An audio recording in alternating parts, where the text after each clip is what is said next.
नमस्कार दोस्तों, बीपीएससी पाठशाला विद चौहान में एक बार फिर से आपका स्वागत है। सबसे पहले तो मैं इस चीज़ के लिए आपसे क्षमा मांगूंगा कि 4-5 दिन से कोई वीडियो नहीं आया था। उसका कुछ कारण था, मैं बना नहीं पा रहा था वीडियो, कुछ प्रॉब्लम आ गई थी। लेकिन अब रेगुलर वीडियो आएंगे और आज जो कंटेंट हम पढ़ने वाले हैं वो है जनजातीय और सिपाही विद्रोह, जिसमें बीपीएससी, पीसीएस और किसी भी एग्जाम की अगर आप तैयारी कर रहे हो, चाहे वो यूपीएससी की तैयारी हो, एसएससी की तैयारी हो, बीएसएससी की हो, टीआरई टीचर वाला बिहार का जो एग्जाम है वो हो, बिहार दारोगा हो, किसी भी एग्जाम की तैयारी कर रहे हैं उसमें आपको प्री और मेंस में कहीं से भी प्रश्न आएगा इस चैप्टर से, जनजातीय और सिपाही विद्रोह से, तो आप बड़े आराम से उसको डील कर पाओगे, बना पाओगे और आंसर राइटिंग कर पाओगे। यहाँ इस वीडियो में ना मैं सिर्फ कंटेंट पढ़ाऊंगा, बल्कि जो पीवाईक्यूज पूछे गए हैं बीपीएससी और आईएएस लेवल के, वो सारे यहाँ पर आपको डील करवाऊंगा और कोशिश करूंगा आपको पूरी तरह से ये समझ में आ जाए कि प्रश्न आएंगे तो प्री में किस तरह से ऑब्जेक्टिव को सॉल्व करना है और मेंस में किस तरह से आंसर राइटिंग करनी है। वीडियो थोड़ा लंबा होगा, आपको थोड़ा पेशेंस दिखाना होगा क्योंकि ये बहुत ही इंपॉर्टेंट चैप्टर है। आपने अगर कोई भी एग्जाम दिया होगा या किसी भी एग्जाम का मॉडल पेपर या एमसीक्यू या पीवाईक्यू देखा होगा, तो आपको जनजातीय और सिपाही विद्रोह से प्रश्न जरूर मिले होंगे, चाहे वो कोई भी एग्जाम हो, है ना। तो इसमें थोड़ा ध्यान दीजिएगा और हो सकता है आपको वीडियो थोड़ी लंबी लगे, लेकिन पेशेंस जरूरी है। अगर आप सिविल सर्विस करना चाहते हो, आईएएस पीसीएस बन के सेवा करना चाहते हो देश का, या फिर आप बीपीएससी निकाल के एसडीएम या डीएसपी बनना चाहते हो, तो आपको इतना पेशेंस तो अभी से रखना सीखना पड़ेगा। तो चलिए शुरू करते हैं बिना समय गंवाए। बीपीएससी पाठशाला विद चौहान आपका अपना चैनल है, इसको लाइक कीजिए, सब्सक्राइब कीजिए, चैनल पर हमेशा बने रहिए और आपको फ्री में सारी जानकारी पूरे सिलेबस का मिलता रहेगा। तो चलिए शुरू करते हैं जनजातीय और सिपाही विद्रोह। तो सबसे पहले कोई भी विद्रोह होता है तो वो क्यों होता है ना। तो भारत में जो जनजातीय विद्रोह हुए उसके होने के कारण क्या था। तो एक तो जो जनजाति थे जो जंगलों में रहते थे, पेड़ों पे और पौधों पे और अपने जंगलों पे निर्भर होते थे, उनसे उनका भूमि छीना जा रहा था और उन पर टैक्स लगाए जा रहे थे। ठीक है, वन कानून में बदलाव कर दिया गया था कि अब पेड़ नहीं काटे जाएंगे या इस सीमा के बाहर आप नहीं जा सकते, आप चारागाह का यूज नहीं कर सकते। अंग्रेजों ने ऐसा किया था क्योंकि उनको लकड़ी चाहिए थी अपने लिए, है ना। तो उसमें बदलाव किया गया, इसके लिए भी जनजातीय विद्रोह हुए थे। जमींदारों और बिचौलियों का उदय हो गया था। जमींदार क्या करते थे, जनजातीय थे, जो किसान वर्ग में भी आते थे, उनकी जमीनों को उन्होंने हड़प लिया था। और बिचौलिए क्या करते थे, हर चीज में पैसा मांगते थे, ये करा दूंगा वो करा दूंगा, उसका उदय हो गया था। बाहरी लोगों, जिसको जनजातीय लोग दिक्कू बोलते थे, उनके द्वारा उनका शोषण हो रहा था। यहाँ पर बाहरी लोगों का मतलब सिर्फ अंग्रेज नहीं है, जमींदार भी है, बिचौलिए भी हैं और वो सारे लोग हैं जो जंगलों में नहीं रहते थे उनके साथ। सांस्कृतिक और धार्मिक हस्तक्षेप, उनके जो संस्कृति में चीजें थी, जो वो धर्म मानते थे, उन चीजों में हस्तक्षेप करना शुरू किया अंग्रेजों ने, खास करके ब्रिटिशर्स ने। और आर्थिक विस्थापन, जगह जब बदलने लगता है बंदा, जहां वो काम कर रहा है और वो काम खत्म हो जाए और दूसरा काम करना पड़े, ये सारी चीजें, जनजाति जो होते हैं वो सीधे साधे लोग होते हैं, ये लोग वो चीजों को पचा नहीं पा रहे थे। पचा मतलब आप समझ रहे हो, मैं बिहारी लैंग्वेज में बोल रहा हूँ, उस चीज को वो झेल नहीं पा रहे थे। तो इस वजह से उन्होंने विद्रोह किया। जो जनजातीय विद्रोह भारत में हुआ है वो 3 चरणों में हुआ है। पहला चरण था 1795 से 1860 का, दूसरा था 1860 से 1920 का और तीसरा था 1920 से 1947 का। जो पहला चरण है यह ब्रिटिश साम्राज्य के उदय, विकास और स्थापना के साथ साथ चला। अब मैं थोड़ा लाइनर का यूज करता हूं ताकि आपको यहाँ पे ध्यान रहे पढ़ने समय क्या पढ़ रहे हो। जो पहला चरण था वो ब्रिटिश साम्राज्य के उदय, विकास और स्थापना के साथ साथ चल रहा था, जिसमें कोल विद्रोह, संथाल विद्रोह, खोंड विद्रोह, अर्ली मुंडा विद्रोह, ये सब विद्रोह आते हैं। संथाल विद्रोह के बारे में मैंने डिटेल से पढ़ाया है, संथाल और मुंडा विद्रोह के बारे में। जो बीपीएससी का स्पेशल मैं सीरीज चला रहा था उसमें आपको अलग से मिल जाएंगे 2 वीडियो इसके लिए। यहाँ भी अगर आगे मैं पढ़ा सकूंगा तो मैं पढ़ाऊंगा आपको, लेकिन आप वहाँ पे जाके देखोगे तो डिटेल से पढ़ पाओगे। जो दूसरा चरण था वो था 1860 से 1920 के बीच का। इसमें कोया विद्रोह और बिरसा मुंडा का नेतृत्व वाला मुंडा विद्रोह था। इसी मुंडा विद्रोह की मैं भी बात कर रहा था आपसे। और तीसरा चरण था 1920 टू 1947। इसमें चेंचू आदिवासी आंदोलन, रामपा विद्रोह, ताना भगत, ओराव आंदोलन शामिल है। तो आइए एक एक करके सारे विद्रोहों को पढ़ते हैं। यहाँ तो कुछ ही विद्रोह के नाम दिए गए हैं, लेकिन जब आप डिटेल में जाओगे आगे, जब जो मैंने वीडियो बनाया है उसमें वो सारे जनजातीय विद्रोह मैंने शामिल किए हैं और सिपाही विद्रोह, जो कहीं से भी एग्जाम में प्रश्न आए तो आप उसे बना पाओगे, कहीं से नहीं छूटेगा। चलिए आगे चलते हैं। तो सबसे पहले भील विद्रोह पढ़ते हैं। भील 1818 से 1831। भील कहाँ हुआ था विद्रोह? महाराष्ट्र में, खानदेश वाले इलाके में। 1818 में क्या हुआ था? अंग्रेजों ने अतिक्रमण करना शुरू कर दिया था। मैंने पहले आपको बताया है जो जनजातीय विद्रोह का मेन कारण था ना, वो मेन कारण ही था अतिक्रमण। तो अतिक्रमण करना शुरू कर दिया था अंग्रेजों ने। इसके परिणाम स्वरूप क्या हुआ? भील जनजाति ने उस भूमि पर मौजूद विदेशियों के खिलाफ विद्रोह कर दिया। अब यहाँ पे विदेशियों का मतलब सिर्फ अंग्रेज नहीं है। जनजातियों के लिए विदेशियों का मतलब होता था जो उनके साथ नहीं रहते थे, वो सारे विदेशी थे उनके लिए, ठीक है, अंग्रेज खास करके। कारण क्या था विद्रोह का? ईस्ट इंडिया कंपनी द्वारा भीलों के साथ किया गया क्रूर व्यवहार, जिसमें उनके पारंपरिक वन अधिकार थे, इससे उन्हें वंचित कर दिया गया था और उनका वो शोषण कर रहे थे हर तरीके से। विद्रोह को दबाने के लिए क्या किया? अंग्रेजों ने विद्रोह को दबाने के लिए एक सेना भेज दिया, विद्रोह दब गया। परिणाम क्या हुआ? भील विद्रोह ऐसा माना जाता है कि व्यर्थ नहीं गया, क्योंकि अंग्रेजों ने विभिन्न करों में रियायतें भी दी और वन अधिकार वापस करा दिए। अब देखिए, ये जो दबाने के लिए क्या किया गया, तो हमेशा अंग्रेज सेना भेज देंगे। परिणाम क्या हुआ? यहाँ पे कंटेंट मैंने इसलिए डाला है क्योंकि आपको मेंस में आंसर राइटिंग करनी है, ये लगभग हर जगह आपको यही लिखना है। लेकिन प्री के लिए क्या याद रखना है कि भील विद्रोह का संबंध किससे है? तो महाराष्ट्र से है। कौन से इलाके से? खानदेश से। कब हुआ था? 1818 से 1831 के बीच में हुआ था, है ना। क्यों हुआ था? क्योंकि अंग्रेजों ने अतिक्रमण करना शुरू कर दिया था। तो ये 3-4 चीजें आपको याद रखनी है। और कहीं कहीं अगर विद्रोह का कोई नेतृत्व करता होगा तो उसका नाम भी याद रखना है। भील विद्रोह जनजातियों में का कोई नेतृत्व करता नहीं था, इन्होंने पूरी जनजाति समूह ने एक साथ विद्रोह किया था, ठीक है। अब दूसरे विद्रोह की बात करते हैं, वो है खोंड विद्रोह 1837 से 1856। और जो मेन बंदा था वो था चक्र बिसोई। तो खोंड विद्रोह बंगाल से तमिलनाडु तक फैला हुआ था। दुर्गम पहाड़ी भूभाग में जो रहते थे जनजाति, उन्होंने यह विद्रोह किया था। कारण क्या था? वन शोषण प्रथाओं के खिलाफ इन्होंने किया था, मतलब वन शोषण हो रहा था इनके जमीन और जो जंगल इनसे छीने जा रहे थे, और इसके खिलाफ अंग्रेजों के विरुद्ध यह विद्रोह किया गया था। नेतृत्वकर्ता कौन थे? चक्र बिश्नोई या चक्र बिशोई, जिसे युवा राजा की संज्ञा उस समय दी जाती थी। और यह खास करके घुमुसर, कालाहांडी और पटना के इलाके में फैला था। ये जो पटना है वो बंगाल वाला पटना है, ना कि बिहार की राजधानी पटना, ठीक है। कारण क्या था? चलिए कारण देखते हैं एक बार खोंड विद्रोह का। तो मरिया एक बलिदान की प्रथा थी, और इसे अंग्रेजों ने इस प्रथा को जो है वो गैर कानूनी घोषित कर दिया, ठीक है। हो सकता है ये उस समय संभ्रांतों के लिए कुरीति रही होगी, लेकिन जो जनजातीय थे उनके लिए ये प्रथा उनके दिलों से जुड़ा हुआ था। तो जब इस प्रथा को अंग्रेजों ने गैर कानूनी घोषित किया और करों की शुरुआत कर दी, और साथ ही जमींदारों और साहूकारों का आगमन हो गया जो उसका शोषण करने लगे बिचौलियों के द्वारा जनजातियों का, तो उन्होंने विद्रोह कर दिया। कोल जनजाति ने तीर कमान, तलवारों और कुल्हाड़ियों का इस्तेमाल करते हुए अंग्रेजों द्वारा स्थापित मारिया एजेंसी के खिलाफ विद्रोह कर दिया। राधा कृष्ण दंड सेना के नेतृत्व में कुछ स्थानीय मिलिशिया गुटों ने भी उनकी सहायता की। तो अगर राधा कृष्ण दंड सेना का नाम कहीं पे पूछा जाता है तो आपको ध्यान रखना है कि इसका संबंध खोंड विद्रोह से था, ठीक है। अंत कैसे हुआ?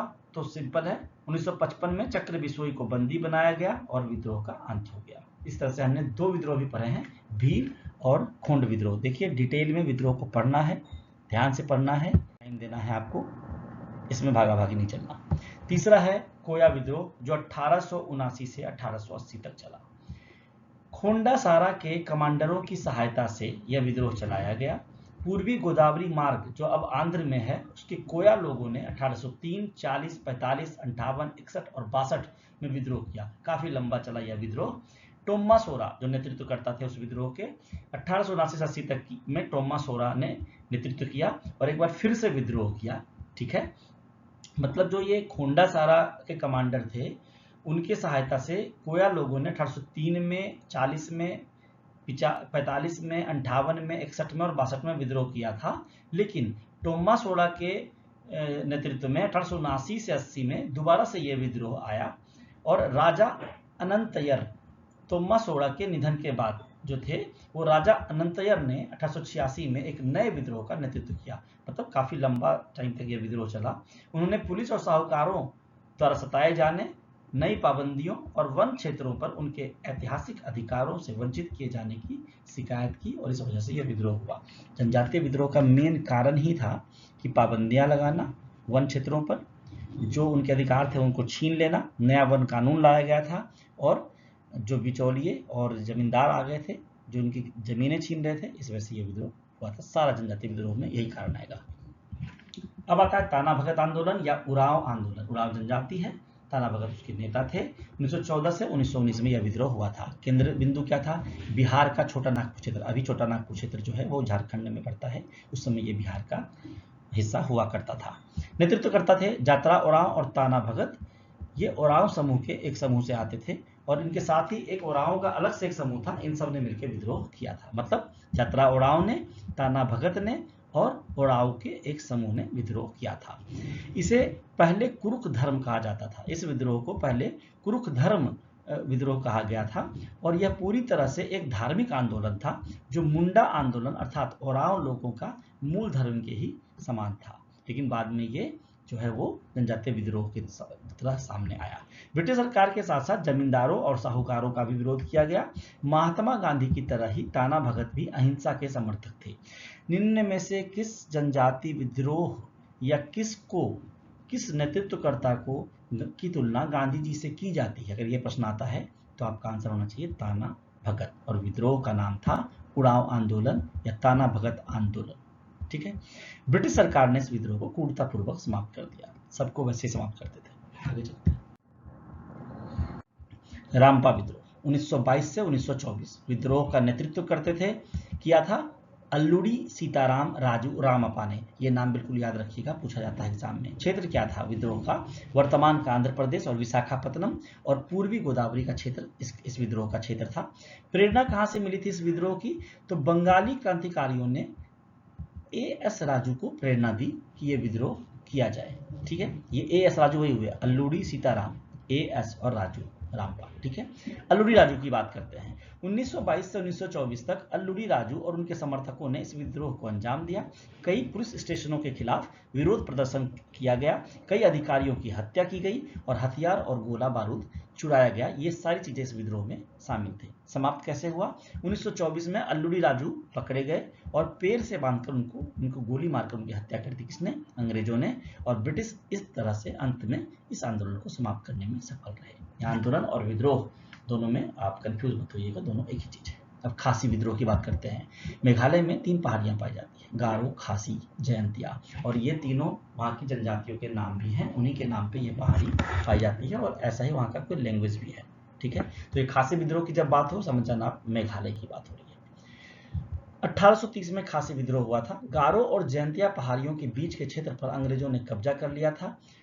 और कब किया था? वो बर्मा युद्ध की समाप्ति के समय किया था। कारण क्या था? अंग्रेज चाहते थे सड़क निर्माण के लिए मजदूरों की अनिवार्य भर्ती हो और इसके विरोध में खासी जनजाति ने विरोध किया था। सरकार ने ऐसी सड़क बनाने की योजना बनाई थी जो पूरे देश को पार करते हुए ब्रह्मपुत्र घाटी को सिलहट यानी खासी क्षेत्र से जोड़ेगी। इसलिए यह विद्रोह हुआ था क्योंकि वो मजदूरों को जबरदस्ती भर्ती कर रहे थे। तिरुत सिंह, खासी समुदाय ने तिरुत सिंह नामक एक खासी सरदार के नेतृत्व में खासी विद्रोह किया 1830 में। इस विद्रोह में गारो समुदाय के लोग भी शामिल हो गए। मैंने पहले बताया गारो, खासी, जयंतिया, ये 3 जनजाति हैं वहां पे मेघालय में। समाप्त कैसे हुआ विद्रोह? 4 साल तक चले इस विद्रोह को अंततः 1833 में क्रूरतापूर्वक समाप्त कर दिया गया। किसने किया? अंग्रेजों ने, क्योंकि उन्हीं के विरुद्ध ये विद्रोह था। अब अगला विद्रोह है सिंगफोस का विद्रोह। सिंगफो 1830 के दशक में या 1830 के दशक की शुरुआत में सिंगफो लोगों ने प्रतिरोध किया। ब्रिटिश राजनीतिक एजेंट की हत्या कर दी। ब्रिटिश सरकार खासी लोगों द्वारा पेश की गई चुनौती का मुकाबला करने में व्यस्त थी। इधर निरंग फिदु जो 1843 में सिंगफो जनजाति के प्रमुख थे, उन्होंने ब्रिटिश चौकी पर हमला किया और कई सैनिकों को मार डाला। 1849 में खासमा सिंहपो जनजाति ने असम में स्थित एक ब्रिटिश बस्ती पर हमला किया। समाप्त कैसे हुआ? सेम होगा। ब्रिटिश सरकार ने इस विद्रोह को बेरहमी से कुचल दिया। ब्रिटिश सेना इस विद्रोह को 4 महीने बाद ही समाप्त करने में सफल हो गई थी। 1830 में शुरू हुआ और 4 महीने के अंदर ही ब्रिटिश सेना ने इसे समाप्त कर दिया। दोस्तों, अब जो हम आगे पढ़ने वाले हैं वो पढ़ने वाले हैं सिपाही विद्रोह। ये सिपाही विद्रोह 1857 में जो विद्रोह हुआ था उससे पहले के विद्रोह है, जिसमें अलग अलग इन्फेंट्री के जवानों ने विद्रोह की थी, बटालियन ने। तो चलिए आगे डिटेल से पढ़ते हैं। तो सबसे पहले सिपाही विद्रोह की बात करते हैं तो आता है वेल्लोर विद्रोह। 10 जुलाई 1806 को मद्रास के वेल्लोर में भारतीय सैनिकों द्वारा ब्रिटिश ईस्ट इंडिया कंपनी के खिलाफ यह विद्रोह किया गया। यह 1857 की क्रांति से लगभग 50 वर्ष पूर्व हुआ था। आप माइनस कर लो, 1806 में हुआ था और 1857 तो 50 साल हो गए। कारण क्या था विद्रोह का? यहाँ मैंने कारण, घटनाक्रम, दमन हर जगह लिख दिया है ताकि आप आराम से इसको मेंस की दृष्टि से पढ़ सको। सर जॉन कैड्रॉक ने सैनिकों के माथे पर धर्म चिन्ह, जो तिलक लगाते थे और भभूत लगाते थे हिंदू, और जो दाढ़ी रखते थे मुसलमान, उस पर रोक लगा दी। किसने? सर जॉन कैड्रॉक ने। सिपाहियों को पगड़ी की जगह, जो सिख सिपाही थे वो पगड़ी पहनते थे, उसकी जगह यूरोपीय शैली के चमड़े की गोल टोपी पहनने का आदेश दिया गया। इसलिए हिंदू, मुस्लिम और सिख तीनों ने विरोध कर दिया। मैसूर के दिवंगत टीपू सुल्तान के परिवार को वेल्लोर जिले में कैद कर लिया गया था। उनके परिवार और समर्थकों ने ब्रिटिश विरोधी भावनाओं को भड़काने में मदद की और इस तरह से वेल्लोर में सिपाही विद्रोह होता है। घटनाक्रम क्या होता है, इस समय क्या क्या घटना घटती है? तो सबसे पहले तो 10 जुलाई 1806 को रात को भारतीय सैनिकों ने, जो पहली और 23वीं रेजिमेंट के थे, उन्होंने अचानक ब्रिटिश गैरिसन पर हमला बोल दिया। 200 से अधिक ब्रिटिश सैनिक और अधिकारी मारे गए या तो घायल हो गए। वेल्लोर किले पर विद्रोहियों ने कब्जा कर लिया और मैसूर सल्तनत, टीपू सुल्तान वाला था, का झंडा फहराते हुए टीपू सुल्तान के बेटे फतेह हैदर को अपना राजा घोषित कर दिया। जब विद्रोही ने विद्रोह किया और सबको मार दिया अंग्रेजों को, तो उन्होंने टीपू सुल्तान के जो बेटे थे फतेह हैदर को मैसूर सल्तनत के झंडे के साथ राजा घोषित कर दिया। बोला हमारा राजा यही है, हम किसी अंग्रेज को नहीं मानते। दमन कैसे हुआ? तो कर्नल गिलेस्पी क्रूरतापूर्वक विद्रोह को दबा दिए। सैकड़ों सिपाहियों को मौत की सजा दी गई, क्योंकि जब सिपाही विद्रोह करते तो उसे गद्दारी मानी जाती है। कईयों को तो तोप से उड़ा दिया गया। अंग्रेजों ने धार्मिक हस्तक्षेप की नीति में सुधार किया और पगड़ी का नया नियम वापस ले लिया। इन्होंने क्या किया कि अब जो ये टीका लगाने और जो भभूत लगाने या पगड़ी लगाने या दाढ़ी रखने वाली बात को मान लिया, थोड़ा सुधार किया, कुछ हद तक मान लिया, पूरी तरह से। इस तरह से हमने पढ़ा वेल्लोर विद्रोह। अब आगे है 47वीं नेटिव इन्फेंट्री का विद्रोह। 2 नवंबर 1824 को हुआ था बैरकपुर, पश्चिम बंगाल में। प्रथम आंग्ल बर्मी युद्ध जो हुआ था 1824 से 26 तक, इसके दौरान ब्रिटिश ईस्ट इंडिया कंपनी के खिलाफ भारतीय सैनिकों द्वारा किया गया यह विद्रोह था। ठीक है, उसी बीच में, कब? जब प्रथम आंग्ल बर्मी युद्ध हुआ था, उसके बीच में, मध्य में। कारण क्या था? सैनिकों को प्रथम आंग्ल बर्मी युद्ध के लिए बर्मा, म्यांमार जाना था। उस समय भारतीय सैनिकों, विशेषकर उच्च जाति के सिपाहियों की एक गहरी और सामाजिक धार्मिक मान्यता थी कि समुद्र पार करने से उनका धर्म भ्रष्ट हो जाएगा। होता क्या था कि जब समुद्र पार करके वो लड़ाई करके वापस आते थे तो उन्हें उनके बिरादरी से बाहर कर दिया जाता था और वो अलग थलग पड़ जाते थे, इसलिए वो जाना नहीं चाहते थे। सिपाहियों को स्थल मार्ग से जाने का आदेश दिया गया, लेकिन उन्हें अपना सामान ले जाने के लिए बैल या परिवहन साधन उपलब्ध नहीं कराए गए। ठीक है, तो आप पैदल जाओ, लेकिन आपको बैल या साधन, अन्य परिवहन साधन नहीं मिलेंगे, उठा के ले जाओ सामान। इससे गुस्सा हो गए। दूसरी बात, सैनिकों से जुड़े गैर सैनिकों को सैनिकों की तुलना में अधिक वेतन दिया जा रहा था, जिससे भारतीय सिपाहियों में भारी असंतोष था। इस पॉइंट को थोड़ा समझिए। सैनिकों से जुड़े गैर सैनिकों को, मतलब सैनिक तो भारतीय से लड़ रहे थे, लेकिन जो गैर सैनिक जो लड़ नहीं रहे थे, कलरकियल थे, वो सब अंग्रेज थे, तो उनको अधिक वेतन दिया जा रहा था। इससे भारतीय सिपाहियों में भारी असंतोष था। ये सब कारण था जो 47वीं नेटिव इन्फेंट्री ने विद्रोह कर दिया था 2 नवंबर 1824 को। कहाँ पे? बैरकपुर, पश्चिम बंगाल में। घटनाक्रम किस तरह से घटता है? तो 47वीं बंगाल नेटिव इन्फेंट्री के सिपाहियों ने अपनी शिकायतों का समाधान ना होने पर कूच करने या हथियार उठाने से स्पष्ट रूप से मना कर दिया। 2 नवंबर 1824 को ब्रिटिश सेना ने विद्रोहियों को परेड के मैदान में घेर लिया और तोप खाने से उन पर गोलीबारी कर दी। ठीक है, इससे कई सिपाही मारे गए और बाकी वहां से भाग गए। अंग्रेजों ने इस रेजिमेंट का नाम सेना की सूची से हमेशा के लिए मिटा दिया। विद्रोह के नेताओं को फांसी दे दी गई और अन्य को जेल में डाल दिया गया। यहाँ एक नोट करने वाली बात है, इस घटना को 1857 के प्रथम स्वतंत्रता संग्राम का एक पूर्वाभ्यास भी माना जाता है। जो ये घटना घटी थी, तो ऐसा माना जाता है कि 1857 में जो घटना घटने वाली थी, उसका ये पूर्वाभ्यास हो कि अब इसी तरह से हर इन्फेंट्री विरोध करता जाएगा और लास्ट में 1857 का विद्रोह आपके सामने में आएगा। ठीक है, तो यहाँ पर हमने ये विद्रोह पढ़ लिया, बैरकपुर वाला। अब आगे चलिए। 1825 में एक विद्रोह हुआ था ग्रेनेडियर कंपनी का, जो असम में हुआ था। तो ब्रिटिश ईस्ट इंडिया कंपनी की सेना के खिलाफ शुरुआती असंतोषों में ये एक था। यह घटना 1825 में विद्रोह की मुख्य ये और सबसे इसमें घटित थी। और विद्रोह की मुख्य जानकारी है वो इस प्रकार है। कारण, परिणाम और महत्व ये हम पढ़ेंगे। कारण क्या था? सिपाहियों को खराब मौसम का बहाना बनाकर आगे मार्च करने या कूच करने के लिए कहा गया, जिसे सैनिकों ने करने से इनकार कर दिया। परिणाम क्या हुआ? कंपनी द्वारा इस बगावत को बेरहमी से कुचल दिया गया। कुछ मुख्य नेताओं को मौत की सजा फांसी दी गई और बाकी सैनिकों को सेवा से बर्खास्त कर दिया गया। महत्व क्या था? इस तरह के स्थानीय और छोटे विद्रोहों ने फिर से वही आया 1857 के प्रथम स्वतंत्रता संग्राम की नींव रखने में महत्वपूर्ण भूमिका निभाई। यहाँ पे नोट करने लायक बात क्या है? यह विद्रोह नेताजी सुभाष बोस के ऐतिहासिक दस्तावेजों में दर्ज है। जो 1825 का ग्रेनेडियर कंपनी का विद्रोह असम में हुआ था, उसकी जानकारी हमें नेताजी सुभाष चंद्र बोस के जो ऐतिहासिक दस्तावेज हैं उसमें भी मिलते हैं या उससे मिलते हैं। आगे चलते हैं।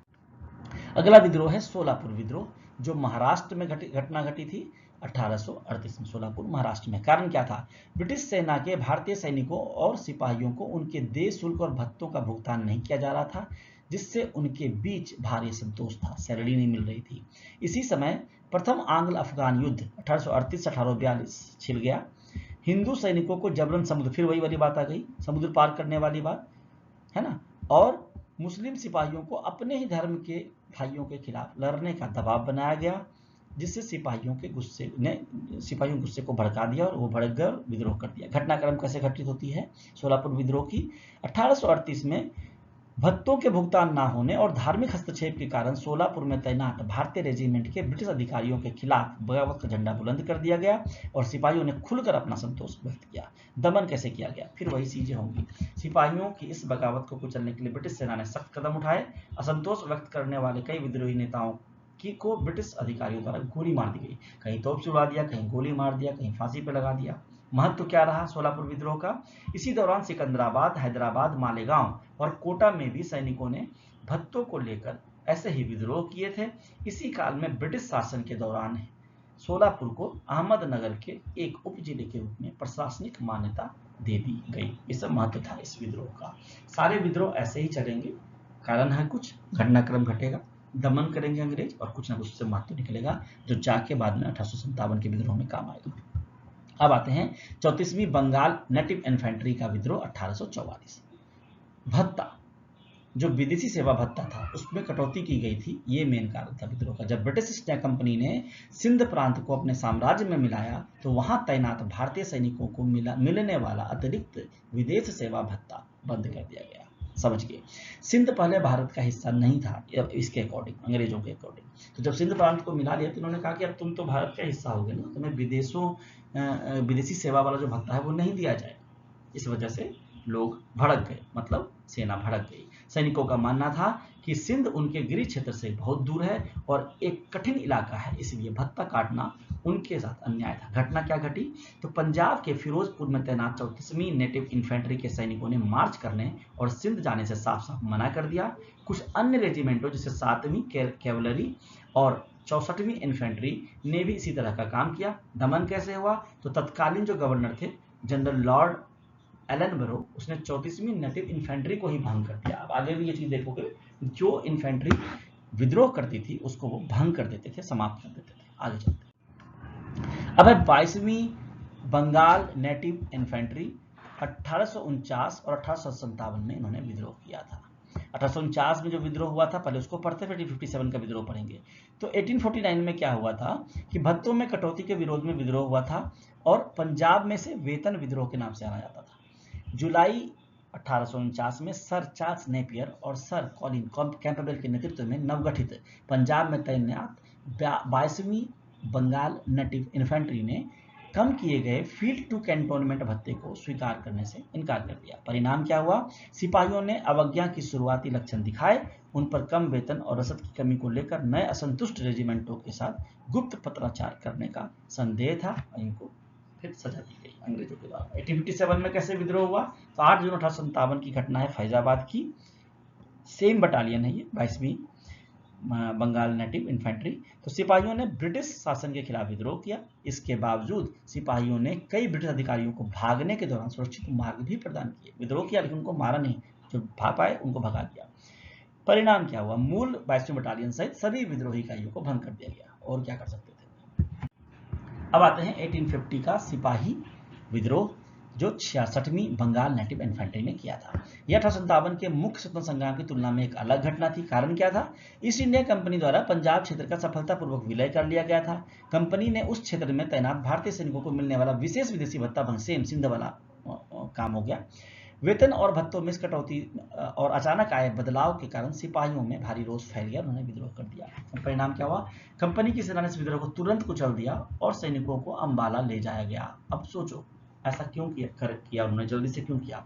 क्योंकि 1807 से विद्रोह थोड़े थोड़े हर जगह हो रहे थे। अब अंग्रेजों को समझ में आ गया था कि ये थोड़ा सा भी कुछ करेंगे गड़बड़ तो उनको तुरंत ही खत्म करना पड़ेगा, वरना ये पंगा करेंगे आगे। इसलिए 27 फरवरी 1850 को British commander sir Charles Napier, फिर से नेपियर का नाम आ रहा है, ने 66वीं रेजिमेंट को आधिकारिक तौर पर भंग कर दिया। सैनिकों के हथियार, झंडे और अन्य सैन्य सामग्री प्रथम नसीरी बटालियन को सौंप दिए गए और यही बटालियन बाद में 66वीं रेजिमेंट का नाम फिर से लेके बन जाता है। तो 66वीं रेजिमेंट को भंग कर दिया, प्रथम नसीरी बटालियन को सारा सामान दे दिया और उसी को दोबारा से 86वीं रेजिमेंट बना दिया गया। अब आता है 1852 में 37वीं नेटिव इन्फेंट्री का विद्रोह। यह विद्रोह 1857 के सिपाही विद्रोह की पृष्ठभूमि से जुड़ा एक प्रमुख पूर्ववर्ती सैन्य असंतोष था। यह आप सब में लिख सकते हो। सिपाहियों द्वारा अपने वेतन, सेवा की शर्तों और धार्मिक मामलों में विशेष हस्तक्षेप का भारी विरोध किया गया। सबका एक ही कारण है।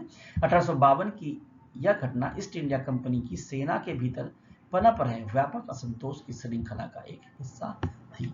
जितने भी विद्रोह हैं उनका आप जगह और इसे भी याद रखो, कारण परिणाम सबके लगभग सेम है, आप लिख पाओगे आराम से।